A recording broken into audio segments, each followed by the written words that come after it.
हाँ दोस्तों, मेरे YouTube channel every knowledge video में आप सभी का स्वागत है।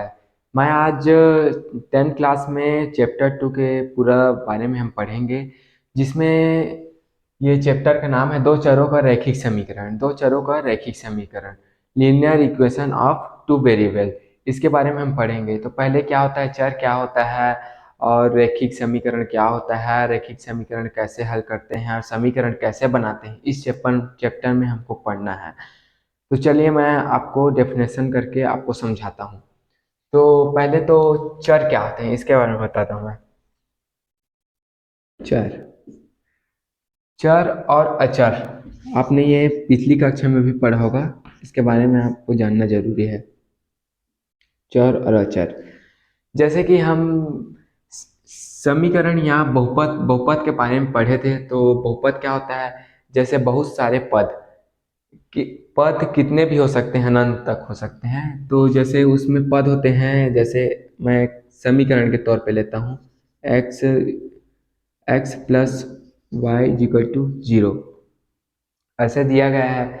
हमें कोई भी दो वेरिएबल दिया गया है, इसमें मैं और ऐड कर लेता हूँ 2। तो इसमें जो x और y दिए गए हैं उसको हम चर मानेंगे। तो कैसे, जैसे कि ये चर है जो मतलब जो अपना वैल्यू निकालता है। जैसे किसी भी संख्या में वैल्यू निकालेंगे, जैसे y is equal to 2x, तो हम x के स्थान पे जो भी संख्या रख के हम y का वैल्यू निकालेंगे उसे ही हम चर बोलते हैं। जैसे इसके स्थान पे हम रखेंगे तो इसको अभी चर मानेंगे, या y को सेट कर देंगे तो माइनस वाई हो जाएगा। और ये 2x है, तो ये 2 को हम यहाँ पर गुणा से भाग में ले जाएंगे तो यहाँ पर आ जाएगा। तो यहाँ पर चर कौन सा बन गया है, ये, क्योंकि हम x का वैल्यू निकाल रहे हैं जी। जैसे x का वैल्यू हम y में कुछ वैल्यू रख के हम x का वैल्यू निकालेंगे, उसको हम चर बोलेंगे। जैसे यहाँ पर चर है x, यहाँ पर है y चर। वैसे जैसे यहाँ पर हम x का एक एक दो तीन कुछ भी वैल्यू रख के हम मान निकालेंगे y का।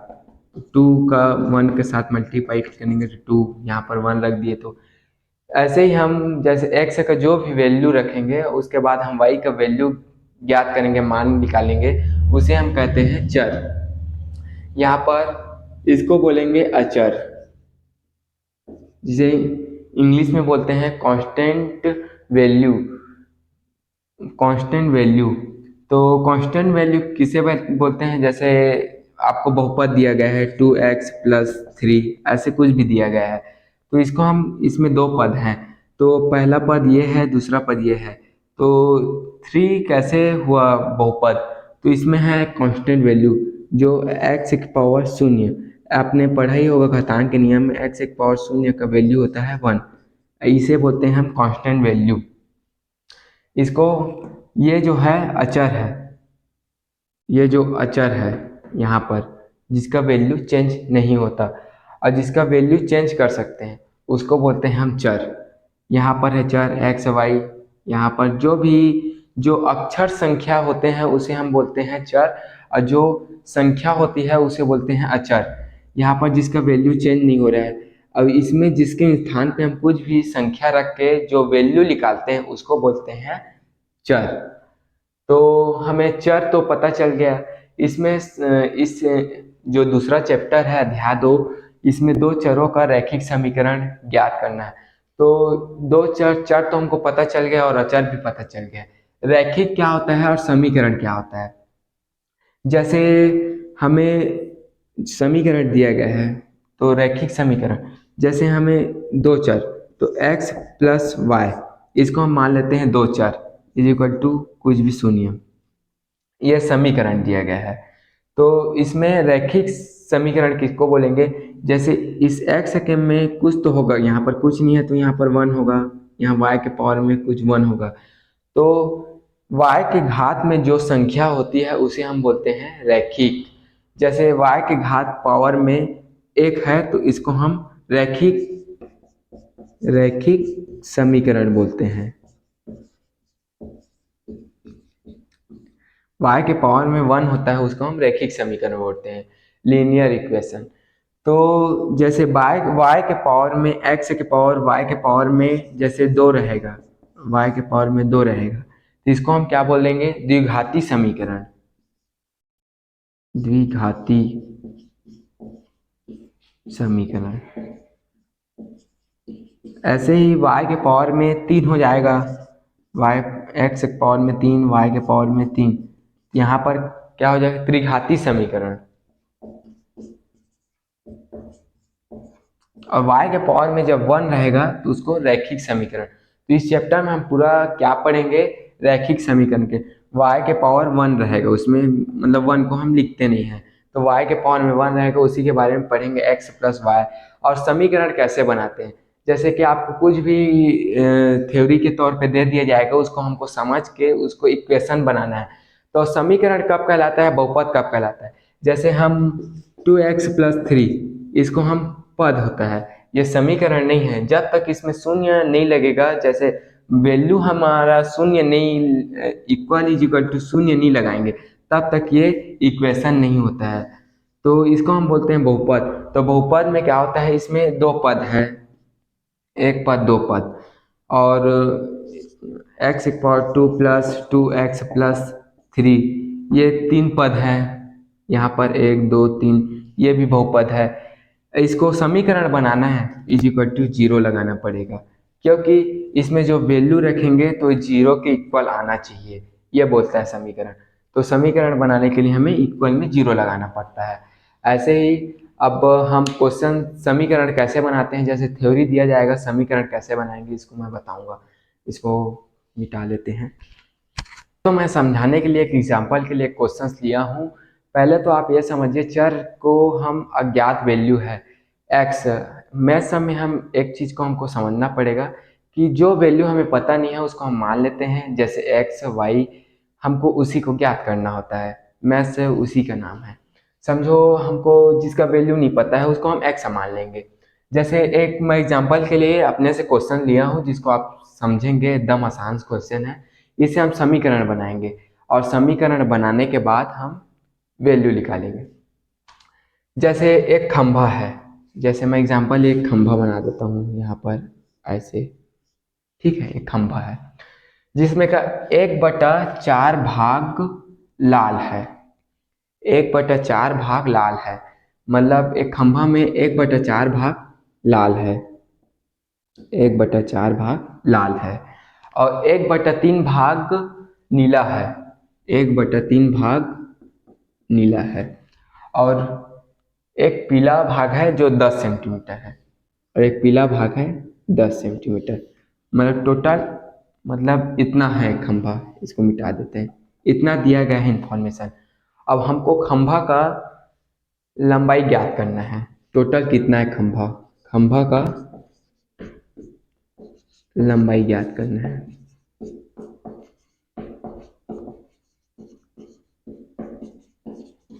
ठीक है, खंभा का लंबाई ज्ञात करना, तो हम कैसे करेंगे? खंभा का लंबाई को हमको तो पता नहीं है, तो वो चर संख्या होगा, तो उसे हम अज्ञात है, तो हम खंभा का लंबाई को x मान लेंगे। खंभा का, आप ऐसे लिखना, खंभा का लंबाई को x मानते हैं, ठीक है। अब x मान के हम क्या करेंगे? जितना जो चीज़ दिया है उसको हम जोड़ लेंगे। तो ये सब है अज्ञात वैल्यू है, तो इसको हम x x करके जोड़ लेंगे। जो पता नहीं है कितना में जुड़ेगा वो कितना है, x माने टोटल, और 1/4 x plus 1/3 x plus 10 x, ऐसे हम समीकरण तैयार करेंगे। ये x क्यों लिए हैं? क्योंकि हम अज्ञात वैल्यू है, ये भी हमको पता नहीं है कि फिक्स इतना है, ये कितना है हमको, इसीलिए हमको x लगाना पड़ा इसमें। तो हम इसको सॉल्व करते हैं। पहले 3 और 4 12 ऐसे ले लिए, और 3x हो जाएगा प्लस 4x प्लस 10x ऐसे दिया है, और 12 का गुणा करेंगे, यहाँ पर x है, 12 गुणा करेंगे तो 120 x प्लस 4 दिया, 4 4 3 7 x, फिर 12 ऐसे दिया है, और x ये वैल्यू दिया है हमको, हम क्या करेंगे, यहाँ पर x नहीं लेंगे क्योंकि पीला का वैल्यू हमको 10 दिया गया है, इन लोग का अननोन है वैल्यू इसलिए x लिए हैं। यहाँ पर हम x नहीं लेंगे। उसके बाद ये 12 को इधर ट्रांसफर करेंगे तो 12x हो जाएगा। उसके बाद 7x प्लस 120 ऐसे दिया गया है। इसमें हम इसको घटा लेंगे तो 7x को इधर ट्रांसफर करेंगे तो 12x माइनस 7x, यहाँ प्लस में है तो माइनस में आ जाएगा, फिर 120 ऐसे दिया गया है। फिर इसको घटा लेंगे तो कितना बचेगा, 5x इज इक्वल टू 120, ये घट गया। उसके बाद जो 5 है इसको ट्रांसफर कर देंगे तो यहाँ से मल्टीप्लाई से भाग में चल जाएगा 120/5, तो इसको फिर कटा लेंगे, 5 एकम 5, 5 दूनी 10, 5 चौ 20, x इज इक्वल टू आया 24। अभी हमें x का वैल्यू पता चला है, तो x का वैल्यू पता चल गया। अब टोटल कितना है इसको हमको ज्ञात करने के लिए हम जो है क्या बोलते हैं, ये जो समीकरण है इसमें हम रख देंगे तो हमें टोटल वैल्यू पता चल जाएगा। जैसे यहाँ पर 10 है, ठीक है, ये x जो यहाँ इसको समीकरण 1 मान लेते हैं, इस समीकरण 1 में हम x का वैल्यू को रख देंगे, फिर हमारा पता चल जाएगा टोटल कितना खंभा कितना है। 24/4 प्लस 24/3 प्लस 10 ऐसे ले लेंगे, x को x ही रहने दो। फिर इसको 4 एकम 4, 4 चौक 16, 4 पंद्रह, 4 छक्का 24, 6 3 सत्ते 28, 3 अट्ठे 24, 3 अट्ठे 24, 3 सत्ते 21, फिर 6 8 इसको हम जोड़ लेंगे, 6 8 14 और 10 24, x is equal to 24। Total कितना है, x का वैल्यू आया 24, मतलब एक खंभा 24 मीटर है।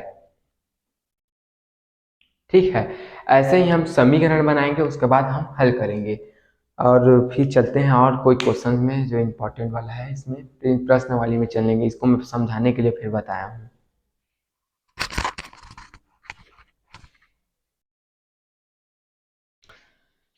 चलिए दोस्तों, अब देखते हैं हम समीकरण बनाना सीखते हैं। पहले तो हम समीकरण कैसे बनाते हैं इसके बारे में बताऊंगा। तो आपको कॉमन सेंस से मैं लाया हूँ एक क्वेश्चंस, तो इसको आप पढ़िएगा, फिर क्वेश्चंस को फिर समीकरण के तौर पे लिखिएगा। तो पहले कुछ हिरणों और कुछ सारस पक्षी के पैरों की कुल संख्या 180 है। तो जैसे हमें पता नहीं है कितना हवा कितना है, तो उसको हम मान लेंगे, जैसे हम मानते हैं कितना है उसको हम मानते हैं। मैं सब क्या करेंगे, जो वैल्यू हमें पता नहीं है ज्ञात है उसको हम x या y मान लेंगे। तो जैसा दिया है वैसे लिख लेंगे, कुछ हिरणों की संख्या x है ऐसे मान लेंगे, और कुछ सारस पक्षी की संख्या y है ऐसे मान लिए, और पैरों की कुल संख्या 180 है। तो समीकरण के तौर पे इसको लिख देते हैं, x plus Y is equal to 180 ऐसे मान लिए। तो पहले तो हम x plus Y is equal to 180 लिख लिए, और पैरों की संख्या बोला है 180 है, तो हिरणों के पैरों की संख्या कितना होता है 4, और सारस पक्षी की पैरों की संख्या 2, इसको हम 4 और 2 ऐसे लगा देंगे, और ये एक समीकरण बन गया, समीकरण 1। ऐसे ही हम समीकरण बनाएंगे, जैसे हमको दिया रहेगा वो जैसे थ्योरी के तौर पे लिखा रहेगा उसको हम सोच समझ के उसको समीकरण बनाएंगे, फिर समीकरण को हम हल करेंगे। इस चैप्टर में वही करना है, दो चरों का रैखिक समीकरण में हमें वही चीज हल करना है। एक बात और मैं बता रहा हूँ, जैसे आपको दिया गया है पेंसिलों की संख्या और पेनों की संख्या 102, पेंसिल की संख्या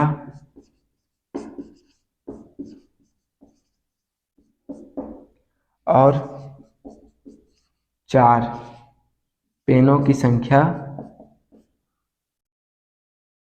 का योग 8 है। ऐसे आपको कुछ भी दे दिया गया है, मैं ऐसे ही लिख लिया। तो आप पेंसिल की संख्या को x मान लेंगे और पेनों की संख्या को y, फिर 2x plus 4y equal to 8। ऐसे आप समीकरण बनाएंगे। एग्जाम्पल के तौर में बताऊँ। अब हम चलते हैं कैसे अब हल करते हैं। तो हल करने के लिए हमें दो विधि इस चैप्टर में जानना पड़ेगा। एक है विलोपन विधि, एक है प्रतिस्थापन विधि। अब मैं आपको एक क्वेश्चंस लिखाया करूंगा और दोनों विधि से हल करके बताया करूंगा। ठीक है, फिर चलते हैं क्वेश्चंस में।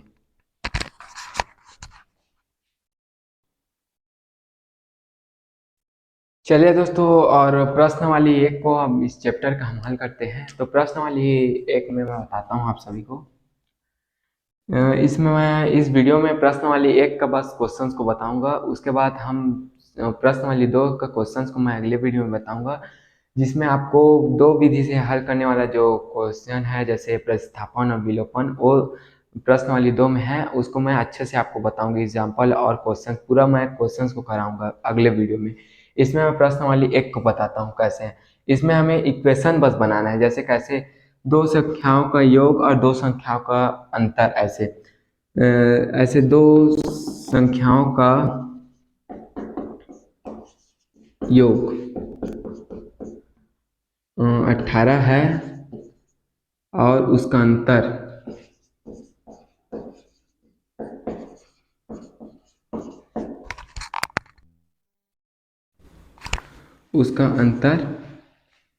20 है। ऐसे आपको कुछ भी क्वेश्चन दे दिया जाएगा। तो हम ये जो क्वेश्चन दिया गया है उसको आप क्या करेंगे, हमको तो पता नहीं है कौन सा संख्या है। तो पहली संख्या x मानते हैं और दूसरी संख्या y मानते हैं।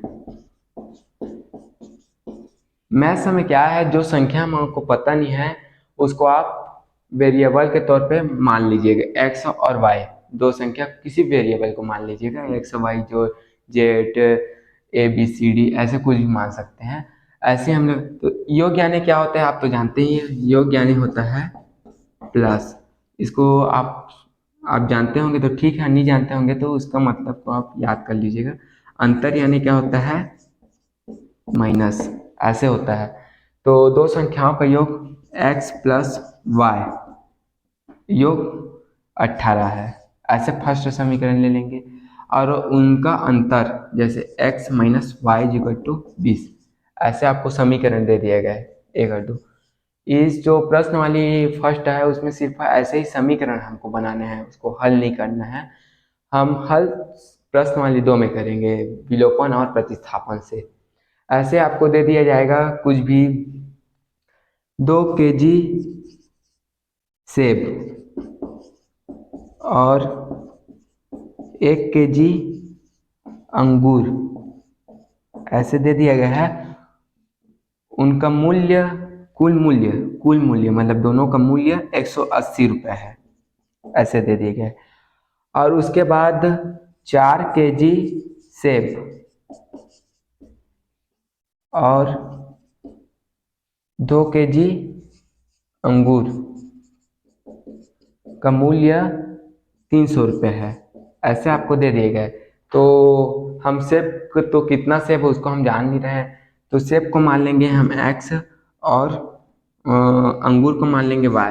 तो यहाँ पर क्या दिया गया है, 2 kg सेब और 1 kg अंगूर का मूल्य 180 है। तो दोनों का कुल मूल्य बोल रहे हैं, मतलब कुल बोलेगा तो दोनों को जोड़ देंगे।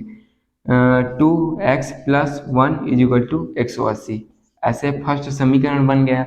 उसके बाद 4 kg सेब तो 4x प्लस 2 kg अंगूर तो 2y इक्वल टू 300 रुपये कुल मूल्य। ऐसे आपको दिया गया है समीकरण। इसको आप समीकरण को हम अगले प्रश्नवाली में हल करने कैसे हल करते हैं उसको सीखेंगे।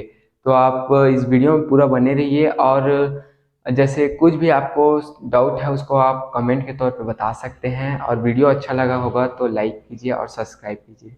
Thank you.